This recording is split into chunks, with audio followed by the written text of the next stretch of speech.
En este vídeo vamos a hablar sobre el dolor nociplástico. Es un dolor que realmente es, digamos, el de más nueva nomenclatura dentro de los fenotipos del dolor de la ISP, de la International Association for the Study of Pain. Hay que decir como introducción que este tipo de dolor en particular surge de la alteración de la nocicepción, es decir, hay un proceso que es inadecuado. Sin embargo, no hay evidencia clara de daño tisular real o de enfermedad del sistema somatosensorial que explique tanto la intensidad como la duración como las características del dolor. En otras palabras, el dolor es real, pero no hay evidencia de que sea un dolor de tipo nociceptivo o que sea un dolor de tipo neuropático, básicamente. Y consideramos que más bien se debe a una falta o a una inadecuada modulación de los estímulos nociceptivos a nivel de nuestro sistema nervioso central. La historia es interesante porque finalmente es una clasificación de dolor que entra como una clasificación donde no cabían las otras clasificaciones, valga la redundancia. Básicamente se encontraba este grupo de pacientes que no encajaba en las otras categorías, no era dolor nociceptivo, no era dolor inflamatorio, no era dolor de tipo neuropático. Sin embargo, investigación de buena calidad con resonancia magnética funcional, entre otras cosas, mostraba alteraciones en los procesos de nocicepción, que recuerden que son estos procesos automáticos que tiene el cuerpo para detectar algo que nos está produciendo daño en algunos pacientes. La International Association for the Study of Pain entonces propone este término de nociplástico refiriéndose a la parte de nocicepción y a la parte de plasticidad cerebral, reflejando pues esta idea de que en realidad es un cambio en el cual nuestro sistema nervioso está procesando la nocicepción. Sin embargo, incluso hoy en día el término no es completamente adoptado por las distintas sociedades médicas. La Sociedad de Reumatología, por ejemplo, tiene sus propias definiciones y sigue habiendo muchos debates en cuanto a si realmente refleja esta forma de ver estas enfermedades o patologías dolorosas, realmente aborda pues la totalidad del dolor.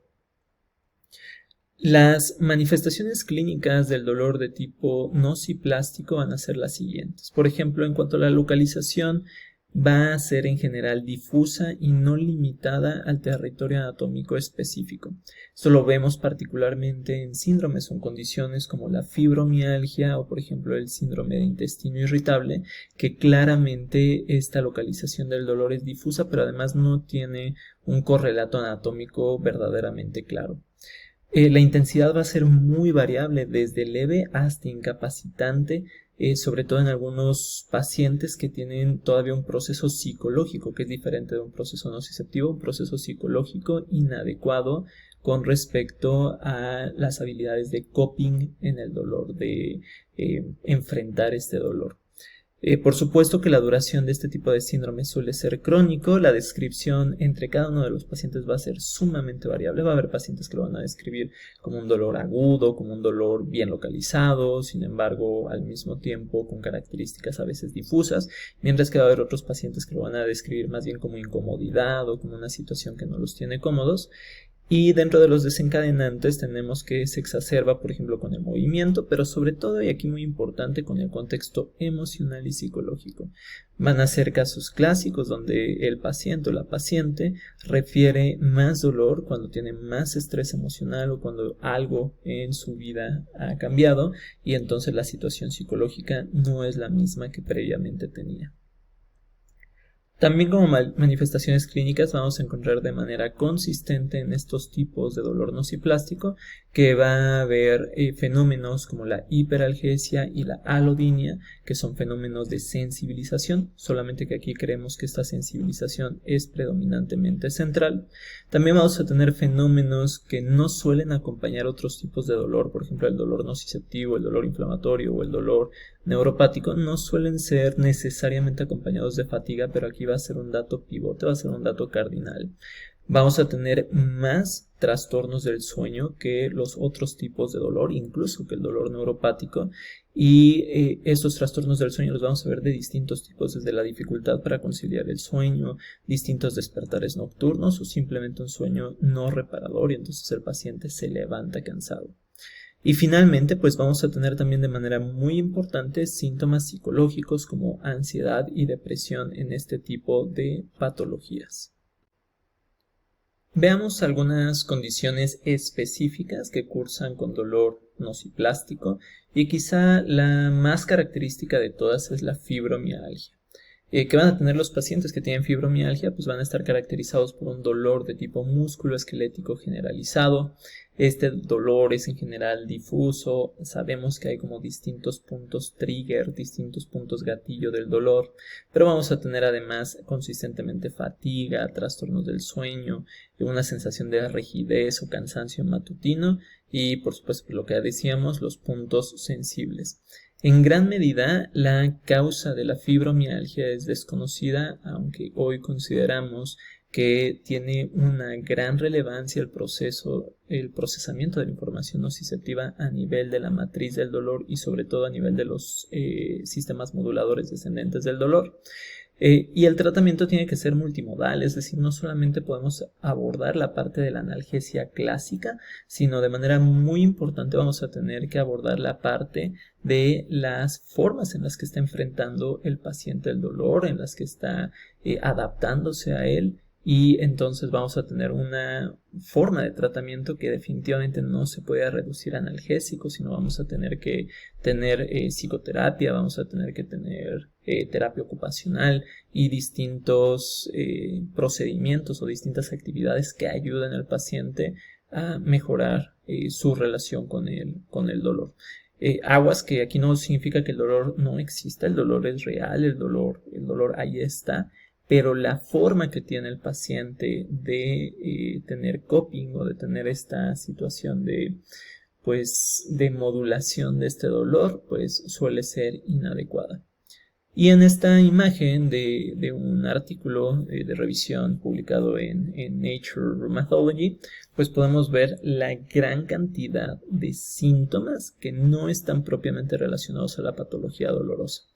Vemos, por ejemplo, en rojo los datos pivotes, ya lo vimos, el dolor, la fatiga, los problemas del sueño, pero después vean todo lo demás, o sea, la cantidad de situaciones psiquiátricas, cognitivas, autonómicas, regionales, esta hipersensibilidad general y finalmente la parte de la rigidez. Entonces, definitivamente, pues estos pacientes pues, van a tener una calidad de vida muy disminuida porque desde muchas perspectivas pues, van a estar padeciendo su dolor. Vamos a saltar a otra condición específica que se considera dentro de este fenotipo de dolor nociplástico, es el síndrome de fatiga crónica. Este ha tenido distintos nombres históricos, incluso un nombre pues está medio extraño, ¿no? Encefalomielitis miálgica, suena bastante grave, en realidad pues es este mismo síndrome de fatiga crónica, nomás que históricamente pues ha tenido distinta nomenclatura. Estos pacientes se caracterizan por una fatiga persistente y debilitante. Ellos refieren que esta fatiga es extrema, ¿sí? Ese es el dato pivote del síndrome de fatiga crónica. Y si bien puede haber dolor en músculos y articulaciones y los mismos trastornos del sueño, de la concentración, de la memoria, de todas estas situaciones cognitivas, es muy importante determinar y conocer que el síndrome de fatiga crónica tiene como dato característico clínico más importante definitivamente a la fatiga, pues por su nombre lo dice, pero la fibromialgia más bien va a tener como dato característico la parte del dolor. En realidad son síndromes muy parecidos en muchos aspectos, pero finalmente en uno va a predominar el dolor, en el otro va a predominar la fatiga. La causa es desconocida, se ha propuesto que puede ser llevado a cabo por infecciones virales crónicas o por cuestiones inmunológicas y sobre todo esta teoría se debe a que cuando nosotros nos enfermamos, cuando nosotros tenemos una infección o cuando nuestro sistema inmune se activa, ocurre una cosa que se llama conducta de enfermedad. La conducta de enfermedad es básicamente que te sientes mal, que te sientes fatigado, que te quieres ir a dormir, por ejemplo, cuando tienes gripe. Y bueno, pues la evidencia sugiere que podría ser que hubiera esta respuesta inflamatoria crónica, el cerebro toma estos factores proinflamatorios, se desencadena la respuesta de enfermedad y por eso pues este tipo de patologías están caracterizadas por esta fatiga crónica. Pues aquí vemos en una imagen en inglés pues justamente lo que aqueja al paciente y digo, no lo voy a repetir porque es lo mismo que acabamos de mencionar previamente, pero bueno, pues ahí podemos resumir de una manera gráfica lo que más aqueja a estos pacientes. Saltamos a otra condición caracterizada por el dolor nociplástico del mismo fenotipo, que es el dolor pélvico crónico. ¿Cómo se caracteriza este dolor pélvico crónico? Bueno, pues su nombre realmente lo dice, es un dolor constante en la zona pélvica. Este dolor a veces puede ser caracterizado así con la terminología de dolor y así es como lo refieren los pacientes, pero a veces los pacientes refieren cuestiones como presión, pesadez en el área pélvica, incomodidad en el área pélvica. Y aquí algo importante es que debemos de diferenciar entre el dolor pélvico crónico primario y secundario.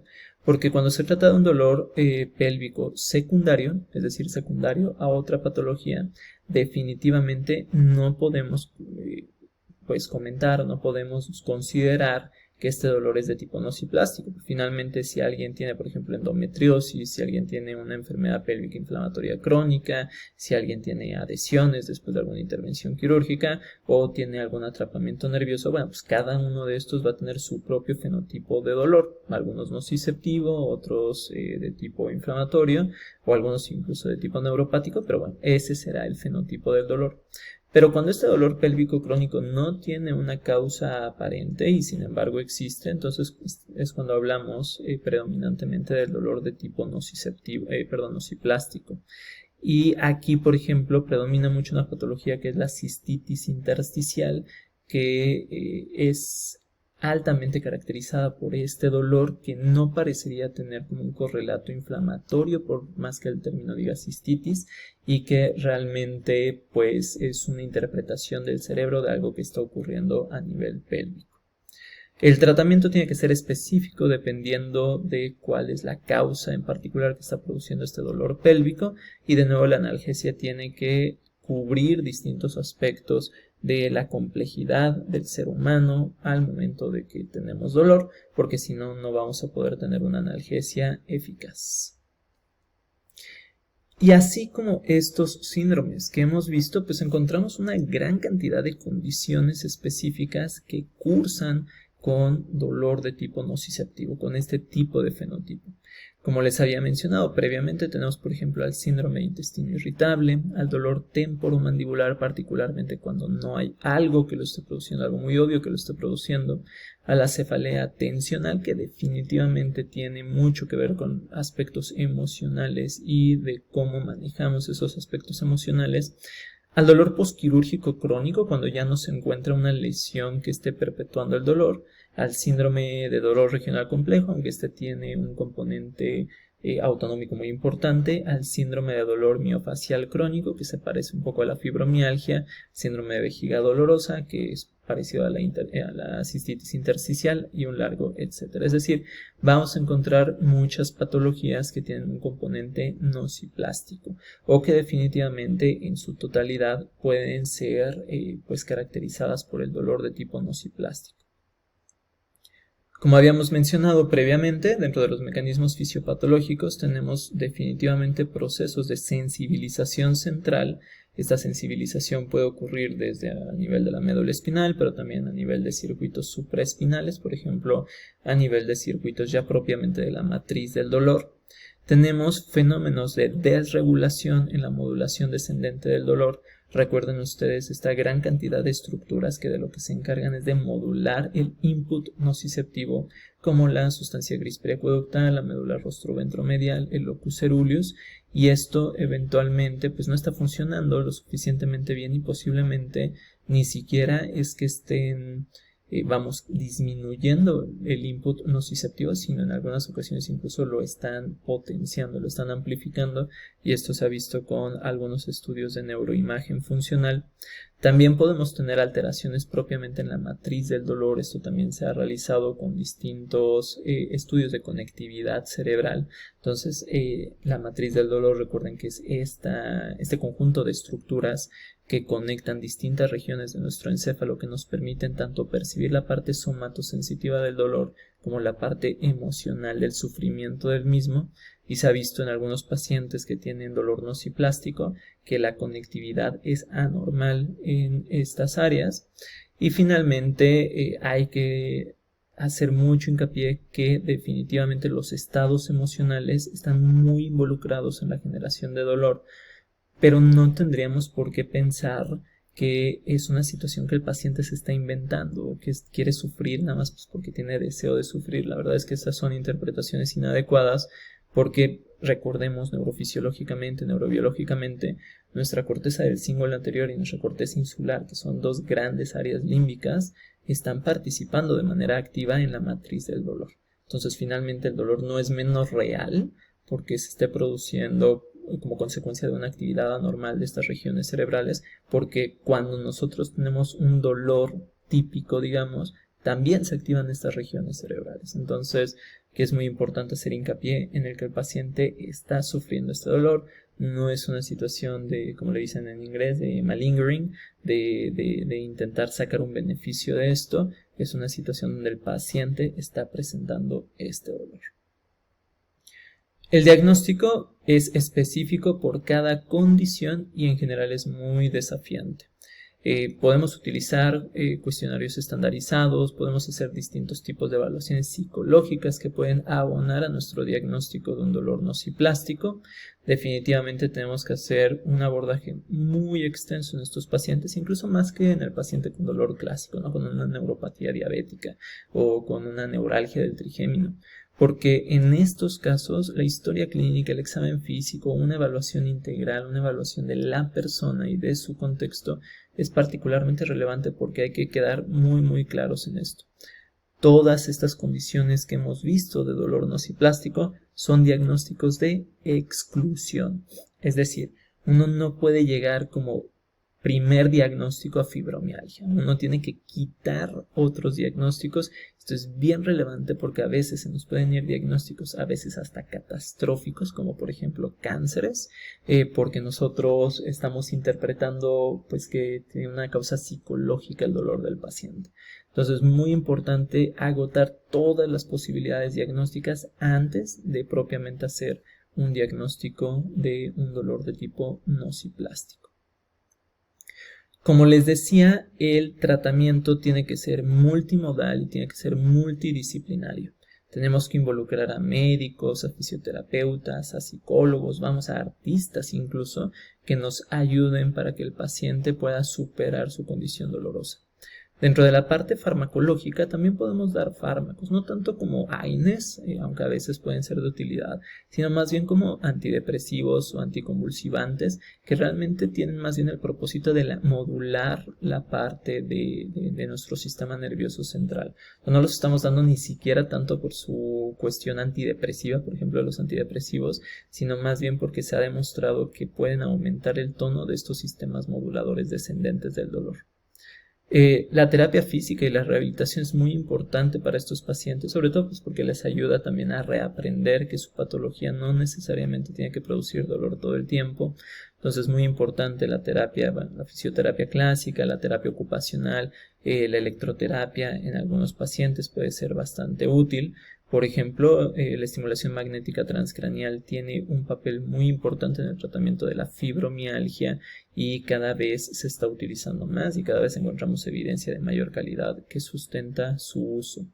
Aquí podemos ver pues este tratamiento del dolor que abarca muchas disciplinas y muchas situaciones. Entonces podemos ver como desde la farmacoterapia, las intervenciones, la parte psicológica, la terapia cognitivo-conductual es muy importante, la parte de biofeedback también puede ayudar a muchos pacientes, los cambios al estilo de vida y un largo etcétera, ¿no? O sea, aquí la cuestión es abordar de manera verdaderamente global al paciente, porque solamente así vamos a tener una mejoría de esta persona. Ninguno de estos aislado va a ser mágico, va a quitar el dolor del paciente. Por ejemplo, pues vean este artículo, una revisión sistemática con metaanálisis sobre el papel del mindfulness, de la atención plena para el tratamiento del dolor. Y bueno, pues lo que dice este artículo es que esta situación de la atención plena puede mejorar mucho, puede mejorar moderadamente, eso es lo que dice la revisión sistemática con el metaanálisis, puede mejorar moderadamente la situación del dolor crónico. Se han investigado distintas cosas, como por ejemplo la terapia cognitivo-conductual, que es muy importante, el biofeedback que acabamos de mencionar, y bueno, esto de la atención plena. Y aquí hay que hablar muy bien con el paciente y darle una educación sobre su padecimiento. O sea, hay que generar que las expectativas que tiene el paciente correlacionen con las expectativas que podemos tener para que el paciente no se sienta mal, para que el paciente no se decepcione cuando estos tratamientos tarden tiempo en hacer efecto. Finalmente, pues consideramos un paciente que ha tenido dolor crónico, que además ha estado expuesto a que muchos médicos y otros profesionales de la salud no consideren su dolor como real. Por supuesto que está frustrado este paciente que quiere soluciones rápidas, que quiere soluciones simples, y lo peor del dolor nociplástico es que definitivamente no tenemos soluciones rápidas, no tenemos soluciones simples, pero tenemos soluciones, y eso hay que comunicarlo con los pacientes. Finalmente, pues hablar que ha habido avances, y aquí algunos de los avances incluso nos ayudan pues a quitar sesgos psicológicos. Por ejemplo, la parte de tener biomarcadores o patrones imagenológicos para nosotros diagnosticar el dolor. Dado que el dolor es una condición completa y absolutamente subjetiva, pues podemos caer en esta situación de no creer al paciente, y esto suele ocurrir con muchos profesionales de la salud o incluso familiares de los pacientes que tienen dolor. Entonces es muy importante que no solamente por la situación de que les creamos o no les creamos. O sea, si una persona que tiene fibromialgia llega contigo y te muestra un estudio de neuroimagen o un biomarcador específico donde se demuestre que esa persona está teniendo dolor, bueno, pues cambia automáticamente tu percepción de esa persona. No tendría por qué ser así, pero sin embargo, pues así ha resultado ser. Necesitamos buscar factores genéticos que condicionan a algunas familias a tener este tipo de trastornos, porque definitivamente hay una situación de que no solamente es que se copie este tipo de trastornos por la exposición al trastorno, no es porque mi mamá tuvo fibromialgia que ahora yo tengo fibromialgia porque la vi tener fibromialgia. Incluso estos estudios de gemelos que son separados al nacimiento pues demuestran que hay cierto componente genético y predisposición genética a este tipo de trastornos, lo cual resulta útil, interesante y finalmente terapéuticamente pues potencialmente útil para generar distintas intervenciones terapéuticas. Necesitamos hacer más investigación sobre el papel del sistema inmune en el dolor nociplástico, lo que mencionamos en un inicio, toda esta parte de la conducta de enfermedad, toda esta parte de un ambiente proinflamatorio, pero ni siquiera tiene que ser un ambiente proinflamatorio periférico, bien puede ser un ambiente proinflamatorio local a nivel central a través de la microglía, y esto es algo interesante que podemos investigar. Y finalmente pues toda esta parte de la neuromodulación con la estimulación magnética transcraneal, con la estimulación por corriente directa y demás intervenciones terapéuticas que se han diseñado para neuromodular tanto a nivel periférico como a nivel central. Entonces, bueno, todavía nos queda mucho camino por cursar. Definitivamente, pues el dolor nociplástico es el menos conocido de los tipos de dolor. De hecho, muchos médicos con los que he platicado no conocen este tipo de dolor o esta clasificación fenotípica del dolor. Pero bueno, ustedes después de este video ya lo hacen. Nada, pues agradecerles mucho haber visto este video y nos seguimos viendo.